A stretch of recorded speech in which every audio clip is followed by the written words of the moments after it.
sports fans, to another week of the Pioneer Sports Preview Show. I'm Greg Buckner here with Mr. Bob Allen. First off, we're going to start talking about the boys' basketball season. Just kicked off this past couple days, and tomorrow we got a few big matchups.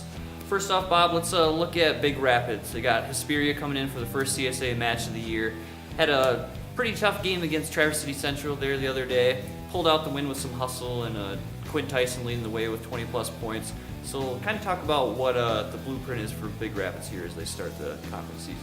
You kind of hit on it. Hustle. Mm-hmm. Hustle is going to be the big key for the Cardinals this year. When Kent Ingles took over the program, he had a motto called HOBO. Hustle your butt off. And that's kind of the same thing they're going to need this year. Everyone knows about Quinn Tyson. He's going to get his points. He's good.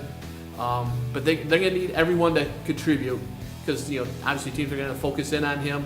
And, a couple days ago it was a good indication of that. Quinn got his points, but other people stepped up. Definitely. And that's why they got the win. Definitely, yeah, that's the thing. Kent, after the game, was talking a lot about guys like Eric Boyd, guys that came off the bench, really gave them some energy there in the first half. So that's something you really like to see. So let's look at another big CSA matchup. We got Reed City facing off with Morley Stanwood. Morley won their first game last night against Grant, and Reed City the other day got a slim 1-point victory over the Cadillac. So let's just kind of look at what they've got going on there, starting with the Coyotes. Well, I think Reed City might have the most athletic player in the area in Chad Samuels. He can do it all. He can slash to the bucket. He can hit the jumper. He can distribute the ball. He's kind of that all-around threat. Very good. Obviously, watching him, Morley's going to have to put a good defender on him. I don't know who that will be. But obviously, that's where that focus has got to be on. Definitely. Looking at the Mohawks, what's their recipe to come out of there with a win? Well, we talked about Samuels being the most athletic. I think maybe Tim Kierduff might be the best all-around player. All those attributes that Samuels have, I think Tim Kierduff has that, and then some. Kent Ingles told me last year that he thought Kierduff was the best all-around player in the area. He didn't really show it a lot because he kind of passed a lot. Distributed a lot. Distributed. He had the McQuaig, Travis McQuaig. Yep. He got everyone involved. Ingles expects it, and I would bet Reed City will too, that he's going to start stepping up the scoring a little bit because he's going to have to. And he's just a good all-around player. He's fun to watch. He can handle the ball. For Reed City, I think you're going to try to get the ball out of his hands as much as possible. Now let's move on to the ice rink. Looking at Wednesday's game, Ferris State, number 4 team in the nation, taking on Michigan, number 3. Exciting game. Both squads skated to a 2-2 tie before Michigan was able to take a 2-1 lead in the shootout. Didn't hurt Ferris State's unbeaten streak. It's now 14 games. And, Ferris State heading back to another big former CCHA opponent in Michigan State on Saturday. So just, what have you thought about the Bulldogs' effort so far this year and what they're going to need to do to keep the train going against Michigan State? The recipe is always the same with Coach Daniels and the Bulldogs. Defense, defense, defense.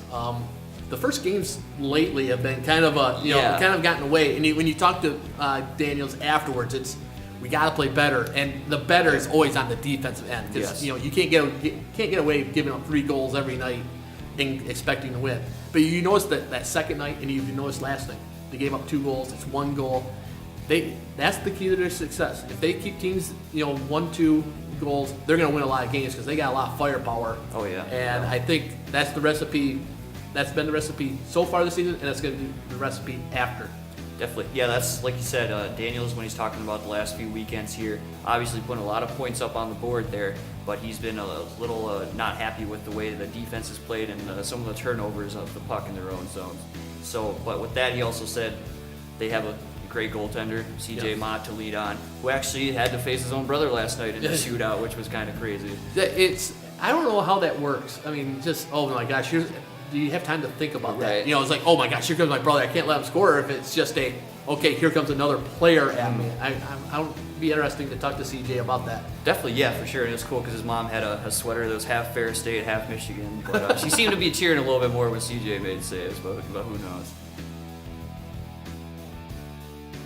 All right, now I'm here with Mr. Brandon Fountain, and like always, we're going to talk about how the Lions are going under people's expectations. So with this week, After the lovely game in the snow against the Eagles last Sunday, we have a Monday night matchup with the Baltimore Ravens, another team that also likes to kind of sit around in mediocrity.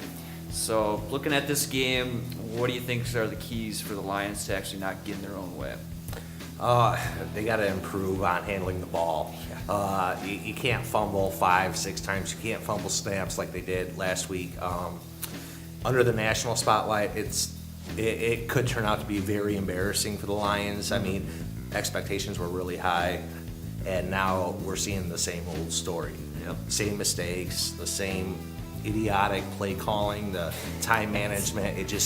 It's all coming up together right now. Definitely, like you said, I think this is, the last few weeks, Schwartz and co. are auditioning for their job.